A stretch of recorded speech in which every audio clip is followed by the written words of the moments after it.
Greetings, dear friend. I, Marcus Aurelius, present here a condensed narrative of 5 significant phrases that a woman may utter when she yearns for deeper closeness with a man, framed within Stoic insight. My original discourse, which was more extensive, has been carefully refined into its key elements, so you may grasp both the subtlety of these remarks and their underlying emotional weight. Though the era of ancient Rome lies far behind us, the principles of sincerity, attentiveness, and empathy can serve as a beacon for fostering healthy bonds across any century. Stoic wisdom suggests that by applying reason and emotional equilibrium, we can become more perceptive in our dealings with others. These 5 phrases, if rightly interpreted, will help guide you toward richer, more meaningful encounters. First, consider the phrase, "I feel like it's getting warmer." On the surface, it may seem like idle talk about room temperature. Yet I have observed that women frequently use such wording to allude to a subtle shift in emotional ambiance. The woman is, in effect, signaling her growing interest or comfort around you. Such a comment implies you bring a certain warmth to her day. In Stoic thought, we do not let this realization inflate our ego. Rather, we gently acknowledge the cue and respond by recognizing the positive energy that she has created. As in battle strategy, timing is vital. An appropriate response, calm, respectful, lightly playful, can deepen intimacy. You might warmly smile, perhaps add a soft comment like, "You're right, there's a pleasant warmth here, especially in your company." Thus you show her that you have caught her subtle hint and are willing to nurture the rapport she offers. Next comes the phrase, "You smell really good. I love your scent." Often, men fail to realize the power of olfactory memory. I myself relied upon certain oils and essences to prepare for the bustle of Roman governance or the turbulence of the battlefield. Scent evokes strong emotional ties in the mind, so when a woman tells you she loves your fragrance, it reveals she associates positive emotions with your presence. Stoicism reminds us to accept compliments in humility. Instead of flaunting ego, "Yes, my scent is irresistible," one should respond graciously, aware that this simple statement signifies a deeper bond. You become a point of reference in her internal world. Express thanks and keep in mind that body language can reinforce this moment of closeness. A small, considerate smile or gentle nod acknowledges her attention without overstepping boundaries. The third phrase, "I really like this part of your body," ushers in an even more direct level of personal interest. Perhaps she compliments your arms, your shoulders, or even your facial features. What is critical here is how this comment frequently appears alongside light contact, a subtle yet meaningful sign that she feels secure enough to bridge physical distance.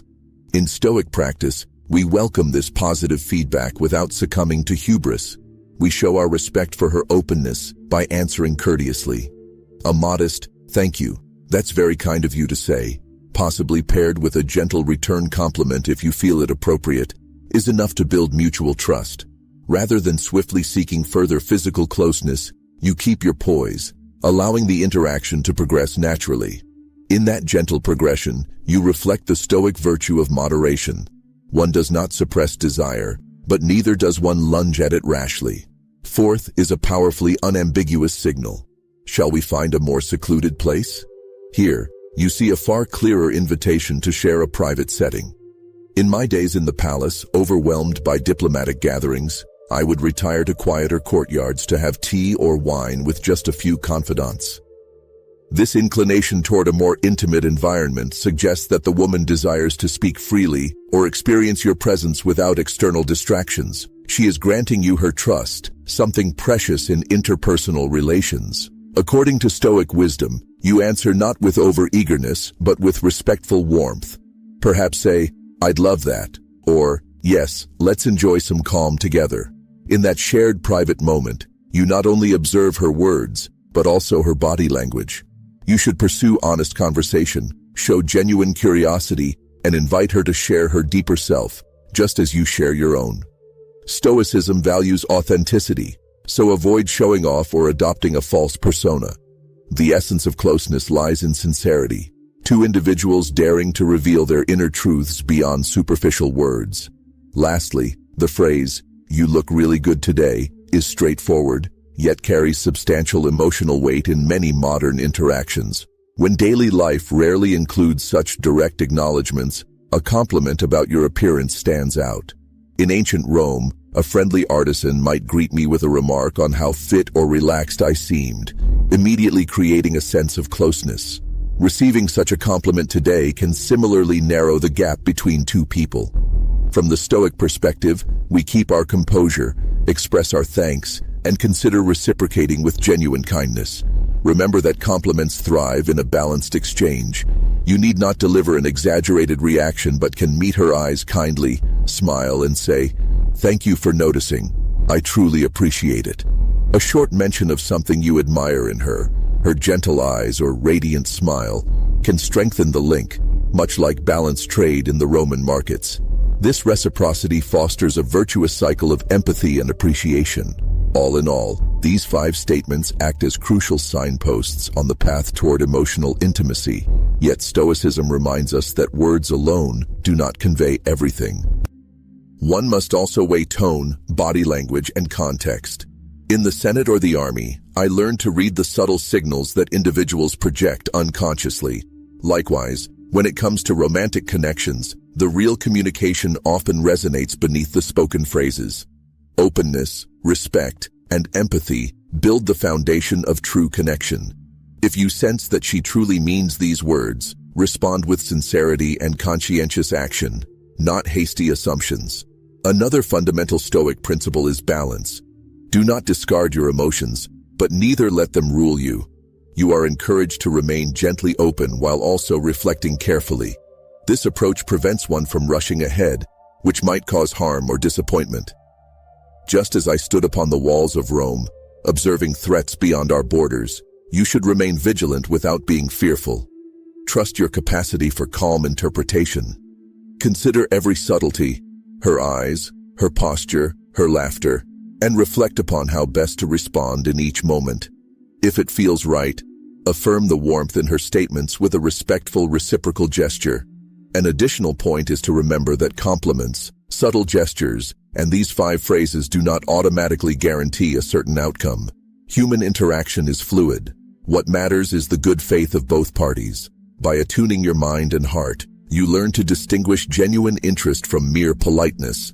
Genuine interest frequently emerges in repeated acts and consistent signals. Stoicism teaches us that attachment to rigid expectations leads to disappointment. Instead, aim for conscientious presence in the current interaction.